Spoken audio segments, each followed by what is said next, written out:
Philadelphia Eagles select Devontae Smith, wide receiver, Alabama.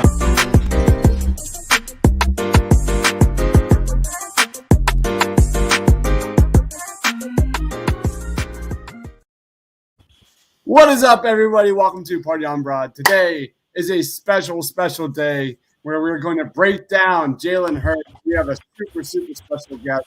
I think it's like his fourth or fifth time on this show. I'm just super honored. Joining me, my man from Chalk Talk, he is Shane. Follow him on Twitter at @halfandhalf_TPL. What's up, Shane? Not much. I think at this point we almost have to get Mark into like the recurring guest credits, right? It's not really a guest star anymore. It's kind of like a recurring thing. Pretty much. And he is Mark Schofield. Follow him on Twitter at Mark Schofield. The best of the best when it comes to, analyzing quarterbacks. And that's what we are here to do tonight. Dude, Mark, thank you so much for joining, man. How you doing, buddy? I'm doing well, gentlemen. It's great to be back here. I'm happy with a recurrent guest credit, whatever you guys want to throw my way, executive producer credit. I mean, I'll take anything you guys are willing to slide me, but it's great to be back. Always fun coming on. Yeah, super appreciated. Today we are breaking down Jalen Hurts. If you're watching this live, what? No, I thought we were doing Mac. I thought we were doing Mac Jones. not this. Hurts. Not this show. No. I can't wait until the Eagles-Patriots Super Bowl next season so we can really get into it. My liver can't take another Eagles-Patriots Super Bowl. We just got our ass kicked by a previous New England quarterback in Tom Brady, and we're ready to move on. We don't need that. It was a true test of the infancy of mine and Mark's online friendship when the Eagles and the Patriots played the first time around. I'd been following Mark for about 6 months, and I remember. Quick funny story about that. So that was when Ben Solak and Michael Kiss were doing Locked On Eagles, and I was doing Locked On Patriots. And we had this great idea that, you know what, we'll do screenshots of our group chat, the three of us on Twitter, and we'll publish them after the game, like our thoughts as the game's unfolding. And then there was that Brandon Cooks play where he got lit up. Yeah. And I lost my mind. And I'm yelling at Ben. I'm yelling at Mike. I'm like, that should be a flag. This is ridiculous. And then Ben just responded, I think we should probably just give up on this. Yeah, that's probably for the best. Yeah, he was done after that. Done. Yeah. Let's jump right in, man. We'll start off. I'll lead off the questions here. Obviously, before we start into Jalen Hurts, you're Howie Roseman. Let's revisit this Tampa Bay Buccaneers matchup just a tad. What was the biggest lessons Eagles fans should have learned from that Eagles loss to the Tampa Bay Bucs? And there's a bunch of them, but what's your take on the Eagles loss? I mean, I think this team has some needs on both sides of the football that they have to address this offseason. I mean, I think defensively, there's a need for an injection of athleticism at multiple levels, particularly at the second and third levels of the defense. I mean, I know Darius Slay is a fantastic corner, but I know there's been a lot said about Jonathan Gannon and his style of play. And early in the game, again, you saw a lot of off coverage. They changed it up as the game went on. They started to play a little bit more man and things like that. Obviously, Tom Brady's so tough to defend. But in today's NFL, you need athletes at all three levels of the defense. And I think looking at a lot of mock drafts right now and a lot of where, the conventional wisdom seems to be about what the Eagles might do, you see a lot of, Dean from Georgia, Lloyd from Utah, adding a linebacker at some point in this draft. Now, whether Howie Roseman spends a first-round pick on a linebacker or not remains to be seen. But you also see some corners get somebody to put across from Darius Slay, whether it's Andrew Booth, whether it's the guy I love, Sauce Gardner, added a corner to sort of help out the defense. And then I think looking at the offensive side of the ball, I know we can take the quarterback issue. We'll put that aside for a second. I think that there needs to be an ability to attack teams in multiple ways next year. Obviously, this year, look, we know what the game plan was after the sort of midpoint, after really the Tampa Bay game back in October when they decided, look, we really need to run the football more. We need to be a more of a run-first team. And you can see the sort of run-pass ratio splits on first down early in the year versus later in the year. Early in the year, they were very much a throw on early downs team. Late in the year, they were the team that ran the most on first and second downs. And so that was great. It got them into the playoffs. That's fantastic. You need to be able to do both in, the seasons ahead. You need to be able to throw the ball as well as run it. So what do you need beyond the quarterback component to be able to throw the ball. I think you need to figure out wide receiver too. I mean, yes, it's an issue. You can say what you want about Jalen Reagor. You can say what you want about J.J. You can say what you want about all the other guys not named Devonta Smith. You got to figure out the second component, because as it is right now, not that Tampa Bay did this, because there were opportunities for Smith to be open, but good teams can just either put a good corner on Smith with some safety help, bracket on the inside with Goddard. Where else are you going to really go with the football? There isn't consistent playmaking ability outside those two guys right now. I think that needs to be addressed. I think offensive line depth, obviously we're waiting on what Kelsey decides to do, interior offensive line depth, tackle depth, those could be things that get addressed. And so I think those are the major lessons, Crocky. Obviously, look, I'm here for a reason, and that's going to be the big question. But I think beyond the quarterback piece, that's where I'd look. I'm really happy you mentioned that, Buccaneers front seven, because Shaq Barrett, Levante David, those guys were all over the place, flying across the field, sideline to sideline. That was like the first noticeable thing that came across on my end, was just how they were leagues better than the Philadelphia Eagles on the field last Sunday. That was for me. What about you, Shane? Yeah. So let's move on into Jalen Hurts. Let's start, we'll start with the positives. What are some specific areas of growth that you saw with Jalen Hurts throughout the season this year? Yeah, Shane, I think there's two, and they sort of intertwine. There's a pocket management growth, and there's a decision-making and a willingness to work through reads growth that, while it's not where it needs to be, it got better over the course of the season. I mean, early in the year, it was, I'm looking at my first read, I'm pulling the football down. I'm not trusting the pocket. I'm going to try to make plays with my legs. I'm looking maybe to my second read, and then I'm getting out of there. As this season went on, as you get into the sort of second half, final third of the season, you could see examples of him in the pocket, look to 1 to 2, and then get to the backside dig or the check down or something like that. And there are moments where it was like you could see the light coming on for Jalen Hurts, where it's like, yeah, I could just hand out here. I mean, I remember some throws he had this year where you could see him start to pull the ball down, and he comes back up and says, no, I'm going to hit that backside dig. I'm going to take my check down. And look, listen to Aaron Rodgers this week, right? He was asked, playoff football, what do you do to sort of stay in the moment? What do you do to stay focused? He's like, sometimes I just really simplify it. These are this is the concept. This is what my drop's supposed to be. This is my first read. This is my second read. This is my check down. It's not hard. Just do that. Work through that list. And there were times this year when Jalen Hurts did that. Now, unfortunately, it wasn't consistent. And really the sort of catchphrase for the show could be inconsistency, because that's the thing that I come back to when all is said and done with Hurts this year. Inconsistency is kind of the big flaw that I see right now. But you did see that growth in pocket management, decision-making from the pocket. That got better as the year went on. Now, there are still some things that he has to clean up. Absolutely. We have a comment here from Mike J. Jalen Hurts' first year with Nick Sirianni, another season together, free agency. You got 3 first-round draft picks, a second-round pick.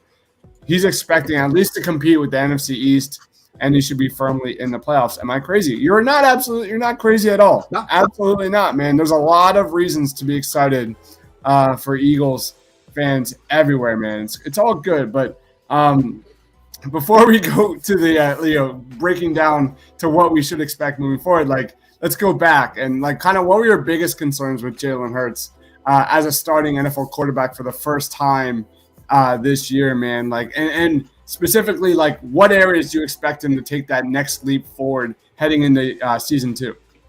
Yeah, I mean, he needs to continue to improve with pocket management. That's a massive component. And he needs to continue to improve. And this is pocket management, decision-making, and field vision were concerns that I had coming into this year. And those concerns remain, even though he's improved in some of those areas. The ability to sort of see everything, the ability to sort of, get to that third read, or sometimes I phrase it like to be more of a chef than a baker. I know I just sort of walked through the steps to sort of simplify things, but there were moments this year when routes were open, but he just wouldn't look there. He wouldn't see them. Now, at times there's a reason not to. And we remember a couple of weeks ago, Dallas Goedert on the corner route in the end zone, he walked us through it why he didn't look there. He was expecting a bracket coverage. It didn't materialize. You can't anticipate busts particularly down in the red zone near the goal line where everything happens faster. If he looks back to confirm that and sees that it's covered, that shallow crosser, it's he can't throw it. It's too late because it happens like that. But there are concepts like he had middle of the field open concept this weekend where it's wide open, throw it. It's a touchdown. And he just didn't look, didn't see it. And so the ability to sort of see that whole field, that's something that was a concern going into this year. And it was something that he still needs to improve on. Timing and anticipation throws, that's another area where I think he's gotten better. But I do think that, like, again, there could still be some improvement. And, of course, the pocket management piece, because that's what fell apart from my view on Sunday, watching that game live and then rewatching it. Like, if you look at the Antoine Winfield Jr. sack, it was a simple pressure look. They've got 6 guys up front. They blitz both slot defenders, 2 guys one off each edge. But Ndamukong Suh, Vita Vea, they pop off. They've got 6 to block 4, but he doesn't see that they're dropping. He doesn't see that it's a sim pressure, doesn't read it right. So when he sees the 2 edge blitzers, he starts to panic and brings the ball down and eventually runs into a sack. Meanwhile, they've got it blocked up. If he hitches up, they've got a flood concept called. They can beat that blitz. He's got the out route to, I think it's Goddard who's running the sail. It's open. Like, just hand in the pocket, see it, feel it, throw it. That's the stuff that sort of fell apart on Sunday, at least from my viewing of it. He needs to fix that. He needs to be more consistent with that, more consistent with pocket feel. It's great that he can run. It's great that he can create with his legs. I'd like to see him do it more after getting to his 3rd read and giving up on it rather than that being sometimes a 2nd read crutch for him. In your experience, like grading these kind of quarterbacks, how often do you see kind of quarterbacks like Jalen Hurts like take that next step and fix these kinds of issues that are more about processing and reading and feel? Yeah, I think a great example, honestly, not to make one-to-one comparisons, but Lamar Jackson. He made a huge step forward from like 2 years ago to what he was this year before he got hurt and things sort of fell apart. But Lamar at times, again, very athletic quarterback, feels like, look, I could just beat people to the edge. But what we saw, at least what I saw from Lamar studying at the start of this year, was anticipation throws, not just to the boundary, but in the middle of the field. Anticipated throwing lanes. Anticipated like leading a guy in between defenders, throw it a dig route. When you can start doing that, you're in pretty good position as a quarterback. And so there are quarterbacks in recent history that have done this. Now, from Hurts' perspective, and what I hope is happening, I haven't seen Quincy Avery too active on Twitter the past couple of days. My hope is it's because they're already at work. Like, I know Quincy, those 2 guys work together extremely well, and Quincy has a great idea of how to develop them. And as Hurts was showing over the course of the year, like these strides, Quincy was talking about it on Twitter, like, yeah, he's getting to the backside dig, he's doing this stuff. The work has to go in now. Quarterbacking in the NFL, it's a 365 gig. Like, you've got to be improving all the time. A lot of the work has to happen away from the building in the off season. And so, yeah, Hurts can improve in these areas for sure, but it has to start now. Mike says they just put 13 in the box at all times. They did a great job of confusing Jalen and stopping the run. That's just kind of the recipe of stopping a guy like that, especially a top running attack like the Eagles. Put everybody in the box, make Jalen Hurts beat you with his arm, and it didn't happen. Go ahead, Shane. Mark, Hurts is a guy that's just he hasn't had a lot of consistency. You can go back into college, and I think he's had a different play caller each of his last 6 seasons, going back to his freshman year at Alabama. How important is that consistency? Like, 2nd year with the Sirianni system, what kind of a leap would you expect to see just because of that consistency? Yeah, I don't know if you're going to see a sort of – I know the in vogue leap right now is Josh Allen year 3. That's what, every fan base that has a young quarterback, they're like, whoa, we can get that kind of leap.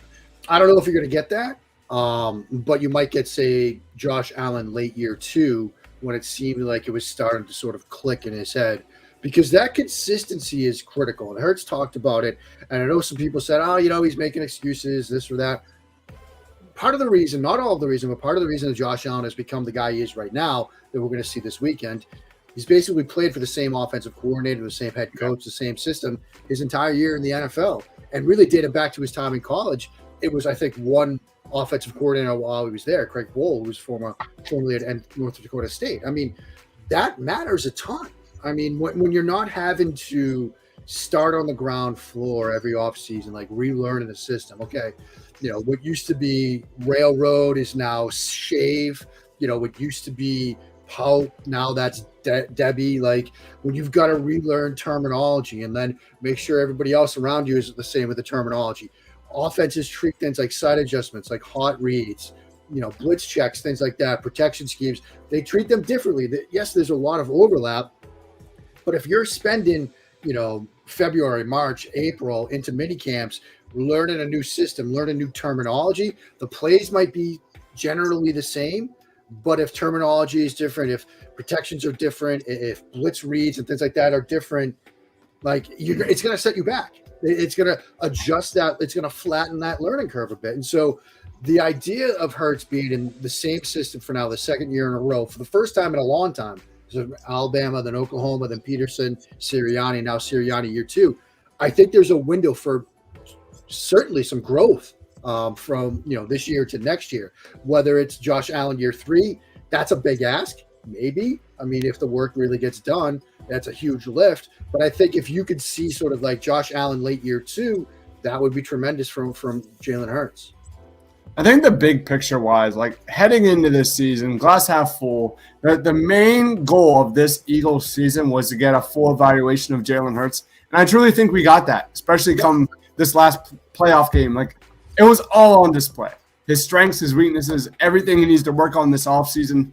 And like you said, hopefully they are in the gym, on the field, working on that right now. John Jones says we need someone in the draft room who can draft talent. Jeez. If I was owner, I wouldn't give hope for Howie Roseman an extension. We're not going there. We've done a lot of podcasts on that. But really just we just did a Eagles offense player ranking on this season, and we kind of got a little heat because I put Jalen Hurts at a C on this season. There was a lot of ups and downs. There's a lot of ups and downs this year. Much more ups, at the tail end of this season. But I don't know how long it's going to take for me to get that image out of my head from what we saw here in this last playoff game. How would you grade Jalen Hurts' overall season, and how would you describe his season in one word? What would that be? I mean, I do think it was an inconsistent season. I think ultimately, and I know when I was on with you guys at the start of the year, I said ultimately you want to see Jalen Hurts is a better quarterback in January than he was in September. And I think he achieved that goal. Now, whether it's something that looks like, this or more like this remains to be seen. But he's a better quarterback now than he was at the start of the year, which, to your point, Crocky, about the full evaluation, you got the full evaluation. You can see the areas where there's growth. You can see the things he still needs to work on. As far as sort of a grade, I'm more in the B- category. It's hard to, with everything that happened on Sunday, sort of divorce yourself from that. But I think it's important to remember, like, some of the things that he did this year, some of the growth that he put in this year. And I remember when I was on with you guys in the summer, and it was like, look, this is a talent-wise, it seems pretty thin. Everybody's saying this is a bottom 5 roster. If they catch fire, maybe they could sneak into the playoffs, but that seemed impossible, And as, a Patriots fan that sort of lived that same experience this year, if you would have told me back in August, hey, Mac Jones is going to start every single game, they're going to get in the playoffs, I would have said, hey, you know what? Sign me up. Season's a W. I think if you would have asked Eagles fans, hey, Hurts is going to be the guy this year, albeit, for a short injury stint, they're going to get into the playoffs. They're going to get in as a wild card. They're going to be playing Tom Brady and the Buccaneers in the opening round of the playoffs. I think you guys would have signed up for that in an instant, just to have a shot to get in, given everything that was said about this team going in. Now, does that mean job well done? Let's go celebrate? No, there's more work to be done. But I think it's important to give Hurts' season this year that bit of context. This team came a long way. Now it's time to take the next step. And how do they go about doing it? They've got a ton of draft capital at their disposal. Let's see how they use it. John says, hold on a sec, Dane. He says, do you give Howie a pass when it comes to draft? I mean, they look at the top of this draft. It was really positive. Devontae Smith had a great season. Landon Dickerson ended the season well. Mill Williams is coming on strong. That makes me question whether or not they need to even target an interior defensive lineman. Kenny Gainwell's got, and then it all. I mean, was Jordan Mailata Howie's pick? Shane, I can't remember. Yeah. So I mean, he was like the GM at the time, at least. That's looking like one of the best picks in Eagles history, Jordan Mailata. So I'm good, man. I'm good. Go ahead, Shane. Mark, I was just gonna say, I listen to you and Rachel and the QB Factory break down Hurts every week, and I know you guys trended pretty positive as the year went along, especially on the back. The playoff game is one game. We saw him revert to a lot of bad habits there. How do you weigh that out? Does it shake your confidence? Do you shrug that off as a bad game? How do you stack that up with what you saw over the second half of the season? Yeah, I mean, I think it's not something that it doesn't really shake my confidence, but I think you also need to give it a sufficient amount of weight, because this was it was a big test. There's been a lot said and written and talked about in recent days about how this team didn't really play a lot of great teams down the stretch. And, the Saints game, well, they were thin at quarterback at the time. Like, it's not like the Eagles had a ton of quality wins. This was sort of that measure and stick game, and we saw how it ended up. Hurts sort of reverted to what he was at the start of the year, or maybe even late last year. You saw a little bit of regression in the moment. You saw sort of an inability on the defensive side of the ball to do what they needed to do to slow down Tom Brady. You saw the difference in athleticism in both defensive fronts. Like Crocky was talking about how the Buccaneers can sort of fly all over the place. Eagles can't really do that right now. And so this was a sort of measure and stick game, and now you can see where they are right now as a team. You can see where Hurts is right now as a quarterback. There's a long ways to go to get to the level of Tampa Bay, to get to where this franchise needs to be. So it's important to weigh it as, this was a big test, and he largely came up extremely short. But at the same time, it shouldn't, outweigh the growth that he's shown this year. You shouldn't just take this one game and say, you know what, that's it. Like, he's a finished product as a quarterback. He's never going to develop beyond this. It's time to move on. Now, had he played like that throughout this season, they somehow stumbled their way into a playoff bid, I think it's a little bit easier there to say, look, they've got to make a move. I'm not so sure we're going to see growth. I've seen enough growth in Hurts this year where I'm confident that, as Howie said this week, he's earned the shot to be the starter week 1 next year. Now he has to keep getting better so he's still the week 18 starter at the end of next year. I think the question on my mind at the end of this game versus the Buccaneers was clearly with a quarterback like Jalen Hurts, with those deficiencies, you have a lot of holes to fill. You got to have a great offensive line. You have to have a great running attack. You have to great number 2 wide receiver. You have to have a top 3 or top 5 defense. Is that realistic? Like, I know we're like reading into the crystal ball here. Do you think Jalen Hurts is that type of quarterback that could possibly win a championship with a top-notch defense, assuming the Eagles are going to spend a ton of capital here on this defense? I think he can. I think right now it does look like Hurts could be the kind of quarterback that you win games with. Now, I think in terms of tiering quarterbacks and where you want to see quarterbacks grow into, the question might be, can Hurts become the kind of quarterback you win games because of? And that's, for me, the differentiation point between elite quarterbacks and the rest of the league, basically. Tom Brady, Aaron Rodgers, those are guys you win games because of. Those are guys that can sort of will teams to victories, that can pull rabbits out of a hat. For most quarterbacks, you've got to have everything around them. Whether it's top 5 in everything or top 10 or something like that, you've got to have those components in place around them. I think Hurts, if everything else is built up around him, you can certainly make a playoff run, a deep playoff run with Jalen Hurts, provided he continues to do his work and develop. I mean, I don't know if the Hurts we saw in that Buccaneers game is a guy that you're winning playoff games with, even if you have top 3 everywhere else. I'm just not so sure. But if we see the guy that we saw down the stretch, the guy we saw against New Orleans, some of the other wins down the stretch, that's a team that could win playoff games with, top 3, top 5 units everywhere else. Yeah. Shane? All right, so we're going to put you on the spot here, Mark. You got to make the call. You're the general manager. You've got 3 first-round picks. You've got some money. And see, how are you going to offseason the draft? Are you going to build around Hurts, draft a rookie, go get a vet? What are you kind of targeting as your top priorities this offseason?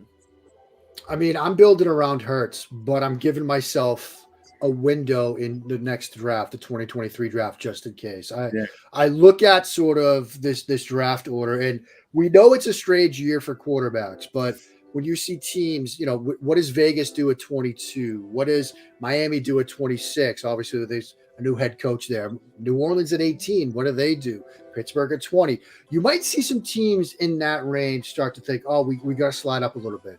Like Kenny Pickett's the guy we want to go get. Like we got to make sure we can go get him. And so you think you've got 3 first-round picks. You slide back, pick up a future first, still have the 3 first-round picks. You just got one a little bit later, and give yourself an out if this time next year it's clear, look, Hurts is not the answer. Like at least then you've got 2 first-round picks in next year's draft to go get a Bryce Young or whoever it's going to be, Spencer Rattler, Hartman, the kid from Wake Forest, whoever the quarterback's going to be. Like you can go have enough ammo to get him. So you have yourself that out. But I do think you can use these picks to build around Hurts, whether it's adding athleticism at the second level. I know linebacker Howie Roseman, people are saying he's not going to draft a linebacker in the first round. Watch Devin Lloyd and tell me. I mean, watch Dean in Georgia and tell me you wouldn't want to draft that kid. Corner, I think, is another need. I know Booth is a hot name. I love Sauce Gardner. I think he's fantastic. And then do you think, another wide receiver? Or, do you think if you get a Kelsey retirement, the Iowa Center, I know Michael Kist has been raving about the Iowa Center and says, look, if you have a mock draft for the Eagles that doesn't have him, we're no longer friends. I can see it. But for me, I'm building around Hurts, but I'm finding a way to take one of these firsts and potentially add a future first by coming back a little bit. I mean, if you think about it, the Mahomes trade with the Bills went from, I think, 10 to 27 or something, and they got a first and a third, and I think a third that year as well. If you could make a similar move, get an additional third this year and a future first and a future third or something like that to slide back a couple of spots, then you've given yourself a position where if Hurts isn't the guy, you've now got the ammo to go get him. Of course, look, it's easy to say on paper, add some future draft capital. You got to find a willing trading partner.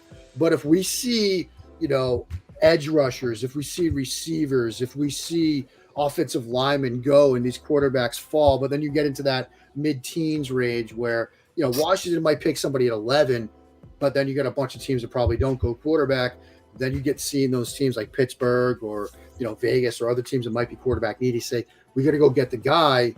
You might have an opportunity there to sort of come back a couple of spots, pick up that draft capital, and give yourself an out next season. Mike J says, if we don't get Tyler Linderbaum out of Iowa or Devin Lloyd or Nakobe Dean out of Georgia in the first round, I'm going to riot. Mike, I get it. I mean, those guys are tremendous talents. And I mean, you watch Lloyd and, we'll all get a chance to see Lloyd at the Senior Bowl here in a couple of weeks. He's going to be flying all over the place. You look at some sort of, like the Draft Network, for example, I think they have Lloyd as a top 10 player. Where is an off-ball linebacker fall in today's NFL? I don't know. I see a kid down in Dallas is probably going to win Defensive Rookie of the Year that was an off-ball linebacker, and whenever you mocked him in the top 10, people were like, nobody's drafted a linebacker in the top 10. Well, when you get somebody that's that athletic that can go sideline to sideline, that you can use in a number of different ways, that could be a factor against the run and the pass, that's huge. And for a team that has deficiencies from an athletic standpoint at the second level like Philadelphia, it's a huge need. And you've got 3 first-round picks. Like, it makes sense to me. So, yeah. And then, look, the Iowa Center, I mean, he's fantastic. And if Kelsey's, going to retire, or even if he doesn't, this is a top 10 type player, too. And if you can get him, groom him for a season or so, that would be fantastic, too. Real quick, while I have you here, you look at Carson Strong, 22 years old. You look at Matt Corral, 22 years old. Kenny Pickett's 23. Jalen Hurts is only 23 years old. Like, what's your take on this quarterback class? And do any of these, even Malik Willis, Matt Corral, Kenny Pickett, they're all like RPO, dual threat types of quarterbacks that kind of are of the similar ilk of a Jalen Hurts. Like, where's like their ceiling in comparison to Jalen Hurts? Like, any quick takes on that? Yeah, I mean, I think, Crocky, the way to sort of look at it is there somebody in this class that I think would be a better week 1 starter than Jalen Hurts? And no, I don't. Like, they all have issues. I mean, look, Malik Willis is a tremendous talent at the quarterback position, but I do think that there were repeated mistakes that he was making this year that give me a little bit of pause. I mean, they're sort of like fake bubble, like swing screen concept. He threw a pick against Middle Tennessee State on it. A couple of weeks later, he threw a pick on it against Matt Corral in Mississippi. I mean, he's making repeated mistakes. Matt Corral, tremendous talent, but I'm very wary of the adjustment from what he was doing under Lane Kiffin to what he might be asked to do in the National Football League. Kenny Pickett, I mean, he's the guy that I think is the safest right now.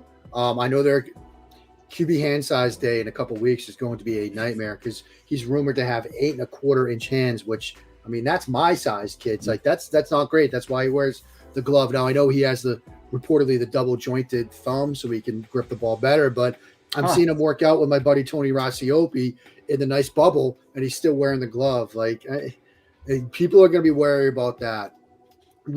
Desmond Ritter, I think, is fascinating because he checks a lot of boxes from the mental standpoint. You know, he's a guy that will get to that backside consistently, like look people off. But there's a ball placement aspect to his game that worries me. And then look, Sam Howell, tremendous strides as an athlete this year. I think there's a better quarterback, and I would have loved to see Howell go back to school, honestly. Yeah. But I'm intrigued to see what he does in the Senior Bowl. And if Carson Strawn's medicals check out, he might be the guy that rises to the top, honestly, because he's got the best arm, I think. Willis and him have probably the best arms of this group, but Strawn obviously does a ton at the line of scrimmage, throws the ball all over the place. And finally, look, if they decide late, Bailey Zappi, the kid at Western Kentucky, formerly of Sam Houston State, like he can sling it. He's a tremendous passer, gutsy passer. Obviously played in two like ridiculously like wide open offenses that propped up his video game numbers, but he's a kid that can sprint it too. But overall, you know, whenever the first quarterback comes off the board in this draft, whether it's Washington at 11 or New Orleans at 18 or some other team to be a trade, wherever that is, it's going to be a reach. You know, because in talking to people around the league, in talking to people, a couple of different teams, quarterbacks are getting graded out, at least right now, in the like 20s and 30s on big boards. But teams aren't going to wait. They're going to, because of the positional need, they're going to reach. So a guy might come off the board at, say, 11 to Washington, whoever it is, that might be graded 25 on Washington's board. And so that's the difference. And that's also a reason why, if you're not convinced that one of these guys is a better week one option than Hurts, you're passing up huge value. I mean, you're passing up maybe a top 15 player with all three of those picks because of how quarterbacks might slide in there. Take advantage of the opportunity. So it's Crocky. It's a strange class. It's not like last year's where it was like, yeah, we get 5 guys that are going in the top 15 and we get it. We might not get a guy in the top 15 this year. It's a much different group. And that's why it makes sense to roll it back a little bit till next year. The only guy that makes me think twice, makes me pause, is Kenny Pickett. What I really like about Kenny Pickett is his ability to get out of the pocket and keep his eyes downfield and his accuracy downfield. That's something that Jalen Hurts does not have. Right. He has the ability to get out of the pocket, but I love how, typically Jalen Hurts heads down and he just runs. Kenny Pickett is always looking to extend the play with his arm out of the pocket. And I've really liked any quick takes on Kenny Pickett. Does he have any chance to fall to the Eagles? I mean, he does. I mean, honestly, I do think that hand size measurement is going to be critical. It wouldn't surprise me to hear that they're stretching it out to try to, because if he's at 8'4", 8.25", I mean, that's sub Mike Vick. I mean, I think Vick was 8.5, maybe 8.75, but he was previously the guy with the smallest hands. I mean, even Jared Goff, I think, barely got 9, and that was a concern with him. I mean, you like to see 9.25, 9.5. Now, again, whenever this discussion comes up, I always remind people, okay, go back, watch him in weather games, see him in the pocket. Is he missing throws and it looks like it could be a hand release thing? Is he fumbling the football?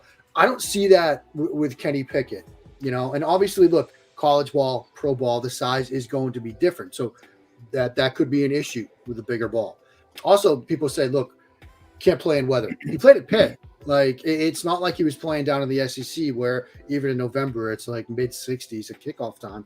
He played at Pitt at Heinz Field. Like it's not like he was playing in nice pristine elements. And so I'm satisfied with it. I tend to just take it as a data point. Teams view it, some view it in a huge way. New England, one of the rumors why they drafted Tom Brady was 10.5-inch hands. You know, they felt comfortable that he'd be able to play in the Foxborough weather. And so some teams might look at it one way, others might look at it another way. For a team that's data minded, they might look at it as, look, we've got a cutoff, a threshold for hand size. He doesn't meet it. So we're not going to risk it. So is there a chance he falls? Yeah. If he's on the board, he's somebody I'd think about from the Eagles' perspective, just because, like you said, Crockett, I do like the way he plays. I think he's probably going to end up QB1 on my board. I'm not done, but I'm pretty darn close. And he's up at the top there. I want to take a final spin through all of these guys, but he might be QB1 for me. But again, he might grade out at like 28 overall when I'm said and done. And it's like, if you're sitting there at 15 and you've got Lloyd, Dean, and Linderbaum staring you in the face, and Sauce Gardner, and Kenny Pickett, who's like 26 on your board, are you really going to take the quarterback and pass up on blue chip guys with those other picks? We're gonna screen grab this and enhance your whiteboard there and leak your rating. Yeah, I mean, look, the too early version. It's not really ordered right now, but I've got Willis, Corral, Strawn, Pickett, Ritter, Hader, who's going back, Ellaby, the Western Michigan kid, Zappi, Howell, and then Harvard, who's going back. And I've got the tight end one's pretty close because Trey McBride is tight end one, I think, in my mind. He's fantastic. But yeah, we've got receivers and corners up there too, and then video game stuff if you really want to get nerdy. Seriously, I write what I'm going to do in different games, so I don't forget. What's your video game of choice, Mark? Right now, actually, I got a new, thanks to Black Monday, Black Friday, Cyber Monday, all that stuff. I got a brand new Alienware desktop. It's my first desktop in a long time. I've been playing a lot of Tropico 6.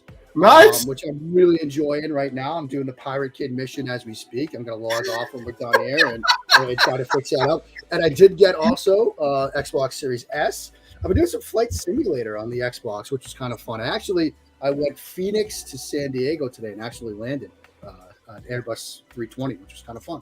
But yeah, that's the video games of choice right now. That's awesome. That is awesome. Hold on, EMs.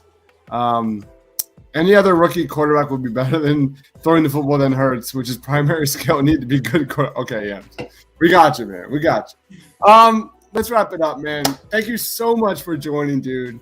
Guys. Have you watched Book of Boba Fett? Any quick thoughts on it, man? I'm 3 episodes in. Like, I've seen some people kind of roasted it. I'm still gonna stick around. It's not as. I think it's gonna get there. I think it's a little bit more of a slow burn. It is.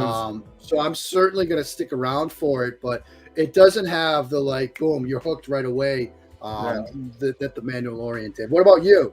I'm the same boat, man. I'm enjoying it, Yeah. but it is 100% a slow burn. There's a lot of flashbacks. Nothing really happens. Yeah. It's more about learning about where Boba Fett has come.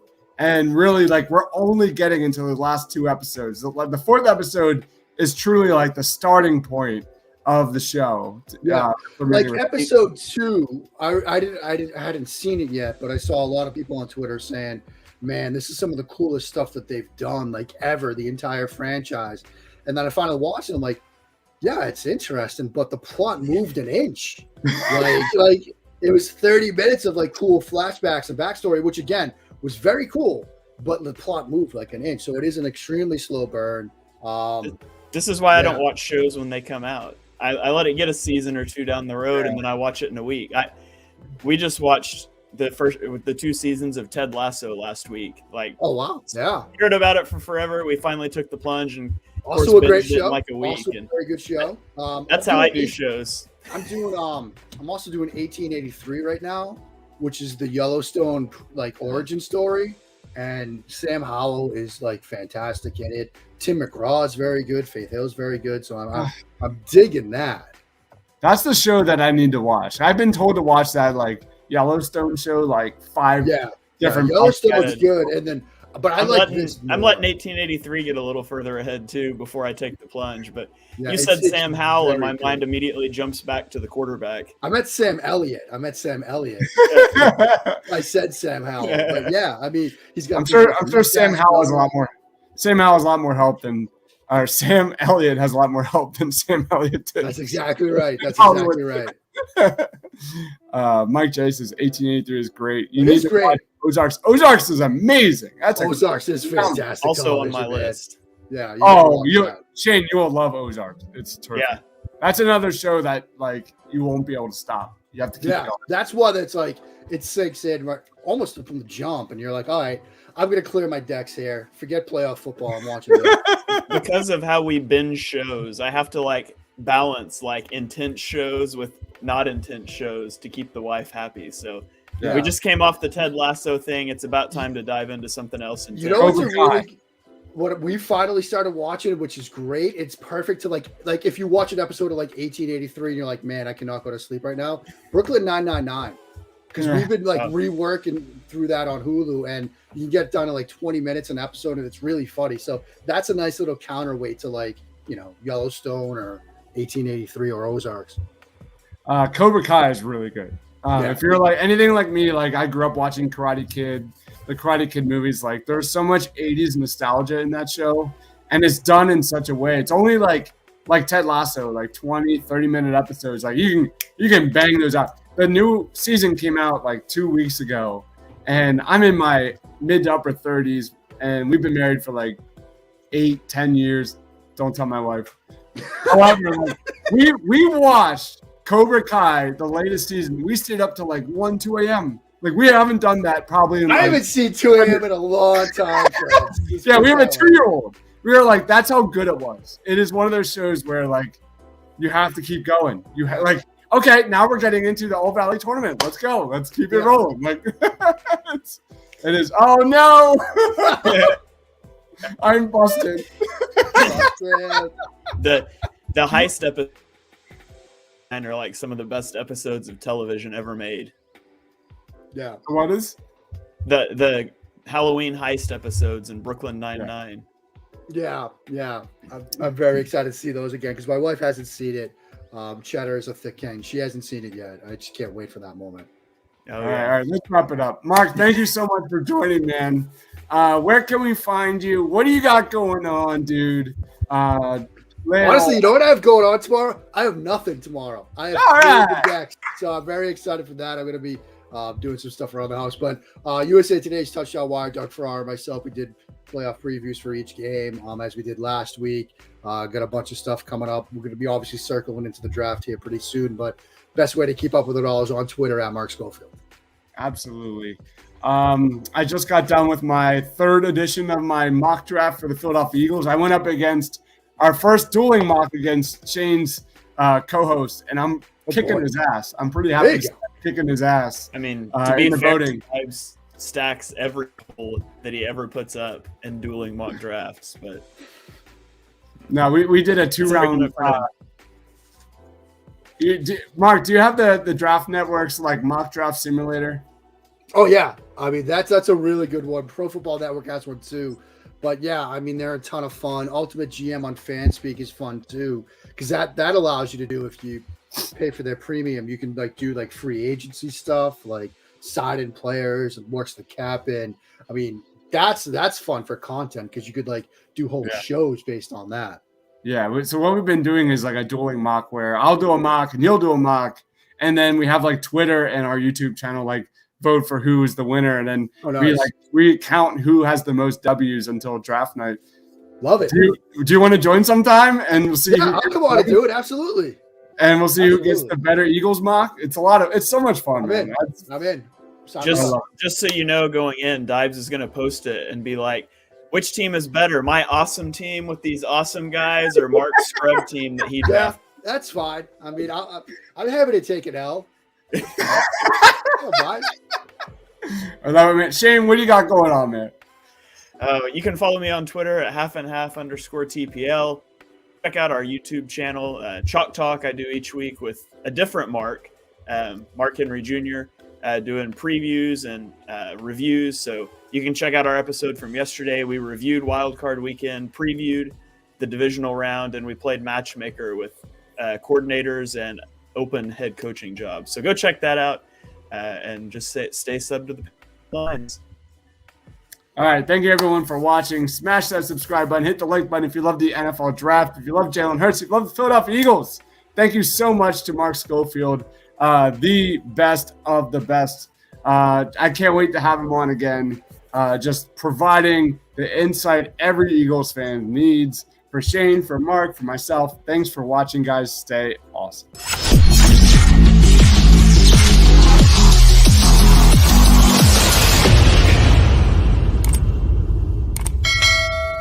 Third down. Hurts keeps. Hurts cuts. Hurts has the first down. And Jalen Hurts. But it just put it away for the Eagles. The Philadelphia Eagles select Devontae Smith, wide receiver, Alabama.